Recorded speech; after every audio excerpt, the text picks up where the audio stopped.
હોવા છતાં સવારે વહેલા ઉઠી ભગવાન ગુરુ મહારાજના મંદિરે જઈને પૂજા પાઠ કરે.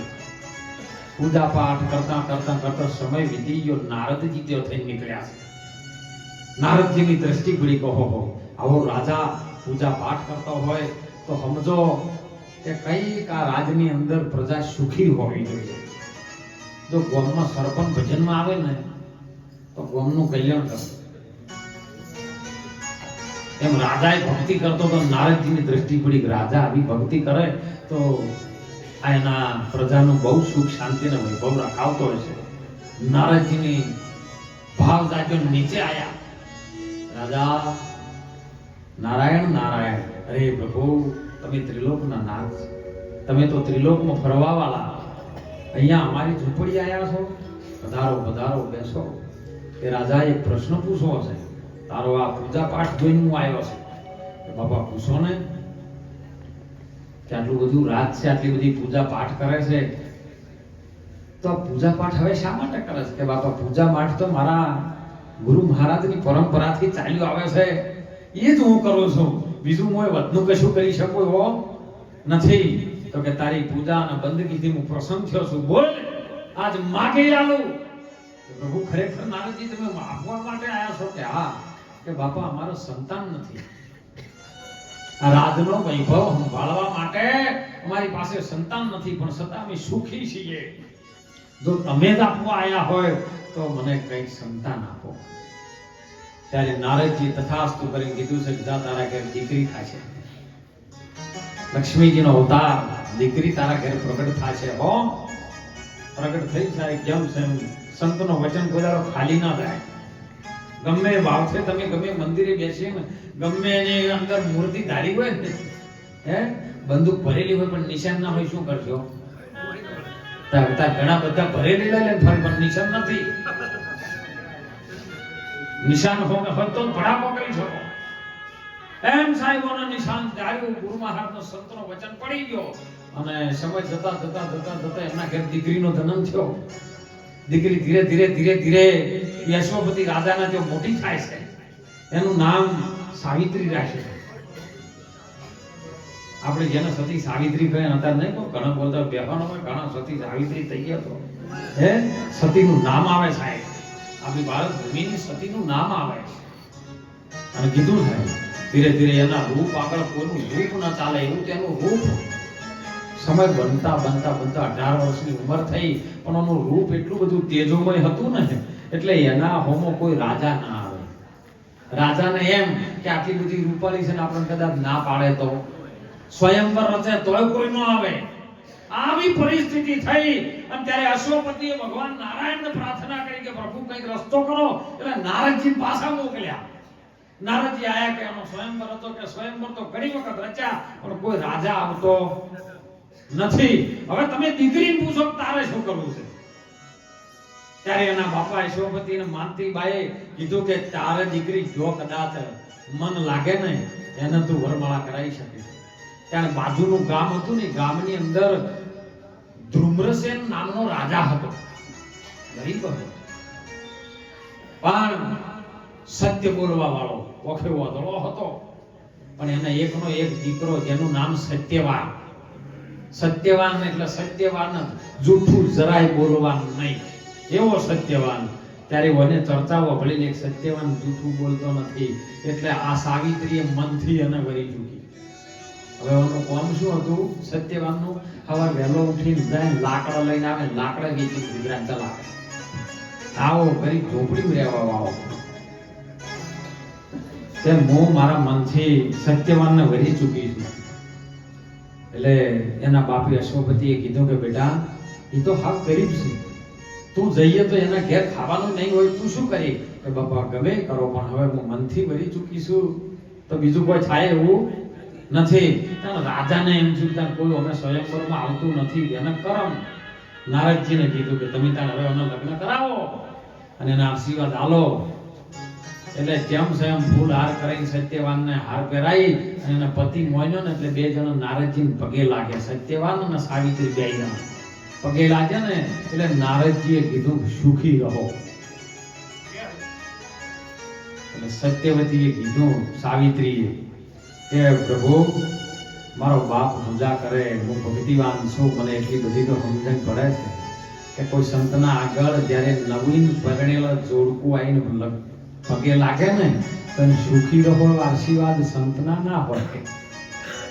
અખંડ સૌભાગ્યવતી રહો, તમારું નવ દંપતી જીવન સુખી રહે, અથવા તો પુત્રવતી ભવ, આવો આશીર્વાદ હોય. તમે મને આવું ચમ કીધું? એટલે નારદજી કે બેટા રહેવા દે, વાત બહુ કઠિન છે, જો ભક્તિ જમતમ નહીં થાતી હો, કઠિન છે વાત.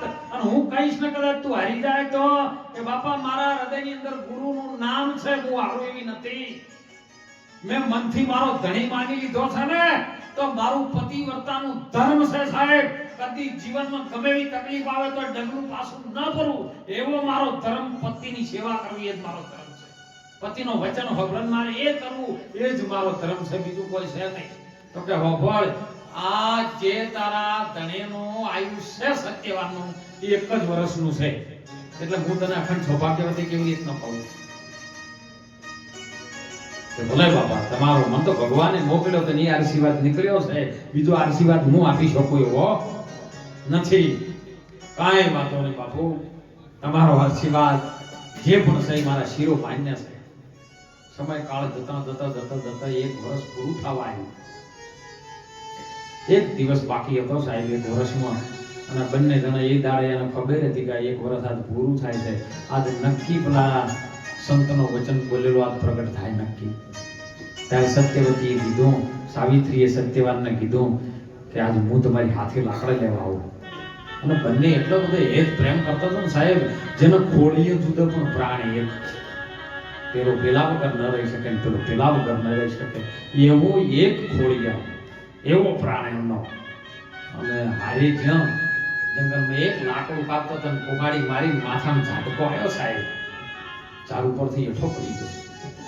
સત્યવાન સાવિત્રીને ખબર પડી કે છેલ્લો દિવસ છે. થોડા માથું લઈ માથું દબા બેઠી છે. યમના દૂતો આયા ત્યો અચરંત પામ્યા. દ્રશ્ય અમે જોયું છે. દ્રશ્ય જ્યારે સાવિત્રીએ જોયું ને ત્યારે પૂછ્યું કે તમે કોણ છો? કે અમે એમના દૂતો છીએ. કેમ આયા છો? કે આનો પ્રાણ લેવા આયા છે, હમણાં 10 મિનિટમાં પ્રાણ જતો રહે. તો કે તમારી તાકાત હોય તો પ્રાણ લઈ જઈ શકો છો. બોલો, હું મારા પતિની સેવા કરવા વાળી છું, સતીનો ધર્મ નિભાવું છું, અને ધર્મના આગળ જો તમારું ચાલતું હોય ને તો તમે લઈને અડી શકો છો. સાહેબ એમના દૂતો અડવા ગયા ને એમાંથી અસંખ્ય સૂર્યનો તેજોમય કિરણ છૂટ્યા ને એટલે જમના દૂતો પાછા પડી ગયા, અડી ન શકાય એમ. જો સતીત્વનું તેજ આવું હોય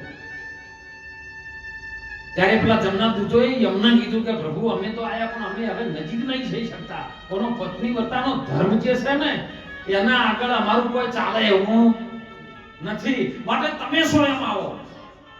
અને યમરાજા સ્વયં આવીને ઊભા છે. તો કને સાવિત્રીને કહે છે કે અમારું જે કર્મ છે એ અમારે કરવું પડે, અમે તો કર્મના આધીન છીએ, પણ તું અમને પ્રાણ લેવા દે. તારો જે પતિવ્રતાનો ધર્મ છે ને એ ઘડીવાર માટે તો એક બાજુ મૂકી દે ને અમને લેવા દે.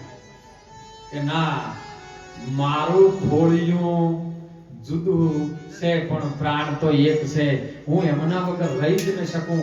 મારું સર્વસ્ત્ર અસ્ત્ર સર્વત્ર બધું એ જ છે, તમે એને લઈ જાઓ, મારે ક્યાં જવું કહો?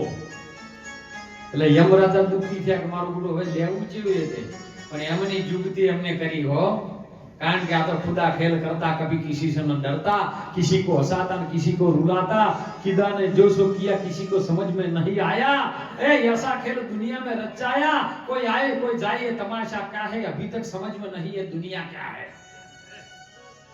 એમને પ્યાસ ઉત્પન્ન કરી, તરસ ઉત્પન્ન કરી યમરાજાએ.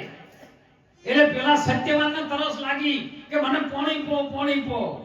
એટલે સાવિત્રીનો ધર્મ જો દાયકો, એક બાજુ પતિને મૂકીને જવાનું નથી, સરોવરમાં પાણી ભરવા જાય તો પેલો યમરાજા પ્રાણ લઈ જાય.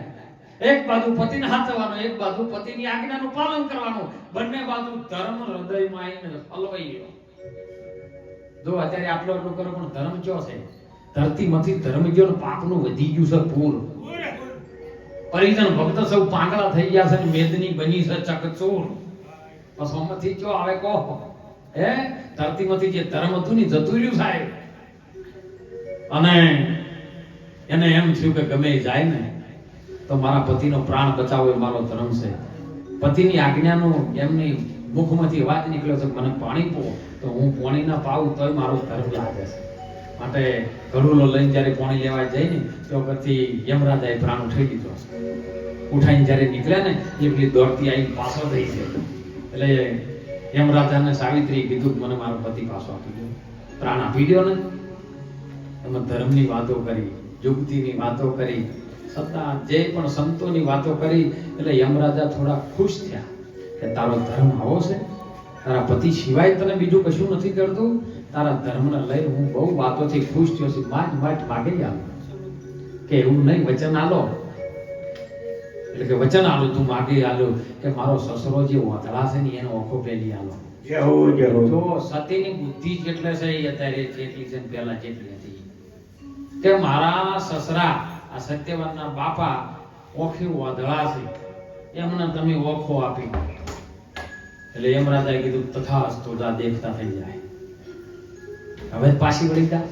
યમરાજા નીકળે એટલે વળી પાછી પાછળ વાતો કરતી જાય, હે પ્રભુ, હે નારાયણ કરતી જાય.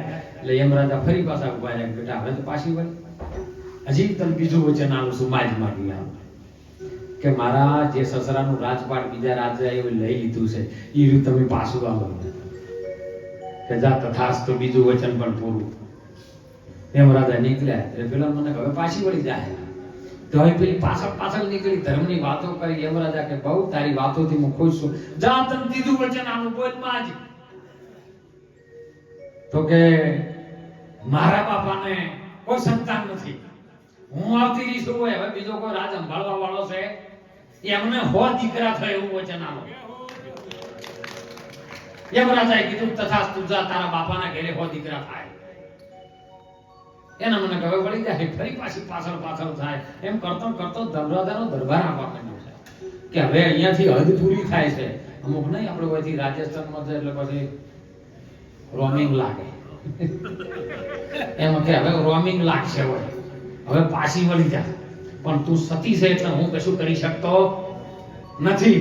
માં જ હજી ચોથું વચન તને આપું, માં જ. તો કે મને 100 દીકરા થાય એવું વચન આલો. યમરાજા ખુશમાં કીધું તથાસ્તુ.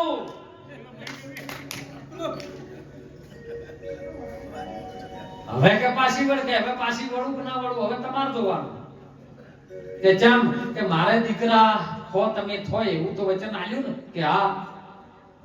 તો જેનો હું ધણી માનીને બેઠી છું, મારા ધણીનો તમે પ્રાણ લઈને જશો, ખોળિયું એ પડ્યું છે, અને મારા જીવનમાં આ શરીરમાં કે મનમાં કોઈ ખોટો વિચાર બીજા પર પુરુષોમાં ન આવે, અને આ વને જ મેં ધણી માન્યો હોય તો મારે પતિ ધર્મની સેવાનો ધર્મ છે. હવે આ પતિ ના હોય તો મારા દીકરા કેવી રીતે થઈ તમારે જોવાનું. બોલવા સતી ભગવાનને નહીં ભૂલવાડતી. આવી ભારતમાં સતીઓ થઈ ગઈ સાહેબ, અને એ સતીત્વનું સત આજ સુધી ટકી રહ્યું છે સાહેબ. હજારો વર્ષ થઈ ગયા પણ એનું નામ આજે ગુંજીરું છે આપણા ભારત ભૂમિમાં સાહેબ. એવા એ શરીરમાં નહીં, આજે પણ આ બધી સાહેબ સતીઓ જ છે. સતી વગર ગામ ના ચાલે, સતી વગર જંગલો ના ચાલે.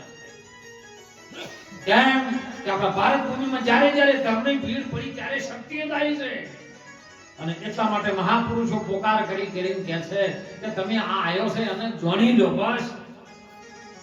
84 યોનિમાં અસંખ્ય જીવો છે. કોઈ આકાશમાં પંખી તરીકે ઉડવા વાળા છે, કોઈ ઈંડામાંથી બનવા વાળા છે, કોઈ અળસિયા ને હિતોડીઓ ને હિધોય ને સાપ ને અજગર ને એરું આવા બધા છે, કોઈ જળમાં રહેવા વાળા મગર માછલી કે આવું છે, કોઈ ઝાડના સ્વરૂપે છે. પણ એની અંદરથી આ પરમ તત્વ આત્માની ઓળખાણ થતી, અને આત્માની ઓળખાણ જો કરવી હોય તો આ માણસના દેહમાં થાય છે, અને માણસ બનવું બહુ જરૂરી છે. અને એટલે સંતો કહે છે હો, કબીર સાહેબે જે મને કીધું છે, એ જ 18 વર્ષની ગાય તો બરાબર,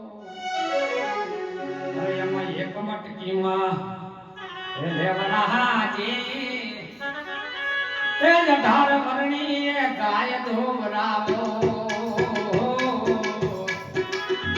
એમાં એક મટકીમાં આયા લેવના હાજી, એ જગમાં મત લેવના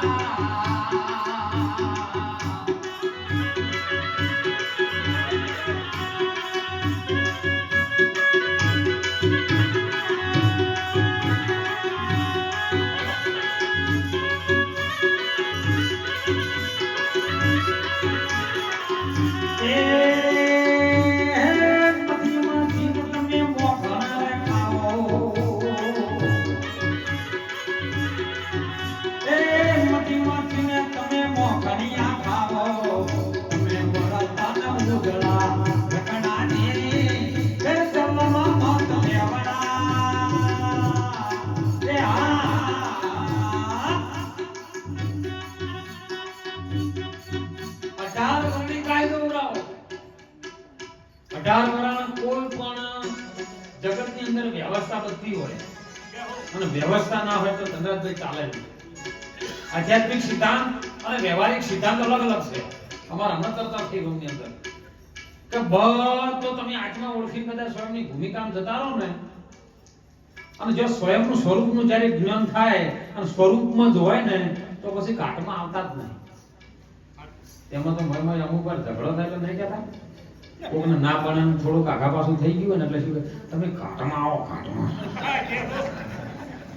તમે અમારા ઘાટમાં આવો પછી ખબર ઘાટમાં આવ્યો છે આવ્યો હે આવ્યો છે યાર, ઘાટમાં આવ્યો છે, હવે ખબર પાડી લો નહીતર જતો રહે ઘાટ મેરી જાહે અને ઘાટમાં મળી જાહે. એટલે 18 વર્ષની આ ગાય દોરાવો અને એક સમજણની જ્ઞાન મટકીમાં ભરી લ્યો, પછી એમાંથી મથી તમે મોખણ ખાઓ.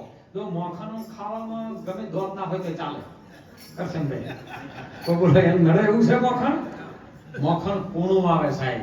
એમ ગુરુ મહારાજના ચરણે આપણે જઈએ ને એટલે ગુરુ મહારાજ આપણને એકદમ કોણા મોખણ જેવા બનાવી દે. અને મોખણનું તમે દશા જોજો સાહેબ. બાજરીના રોટલામાં આપણા માથાનો વાળ આવી જાય ને તો તમે એને તોણો ને તો તૂટી જાય. બાજરીના રોટલામાં કદાચ વાળ આવી ગયો માથાનો તો એ ફટ દઈને તોણો તો તૂટી જાય, નીકળી ન શકે. પણ મોખણમાં વાળ આવી જાય તમે તોણો તો બોલો નીકળવું છે કે બાજરીના રોટલામાં જવું છે? બસ કોણા પડી દો મોખણ જેવા ગમે એવું હું આવે ને નીકળી જાય સાહેબ. અને જ્યારે બ્રહ્મ અગ્નિ હોમું જ્યારે ગુરુ મહારાજ તપાડે ને તો એ મોખણનું ઉપરનું તત્વ બહાર નીકળી જાય ને કેવલ ઘી રહે. અને ઘી તત્વનો સ્વાદ તમે ન કહી શકો, કોઈ ન કહી શકે. પરમ તત્વ એવું છે સાહેબ. પણ જ્યારે જગતના જીવોને માયાની જાળમાંથી, મોહ માયાના ચક્કરમાંથી, જન્મ મરણના ચક્કરમાંથી કદાચ છોડાવવા માટે આવા સંતો પ્રગટ થાય છે. જ્યારે આ ધરતી ઉપર ધર્મ જ્યારે એ રીતનો થાય છે ને ત્યારે કંઈક ને કંઈક અનાદિ કાળથી જે સંતો હતા ને યાદ પ્રગટ થઈ અને એ જીવને વળી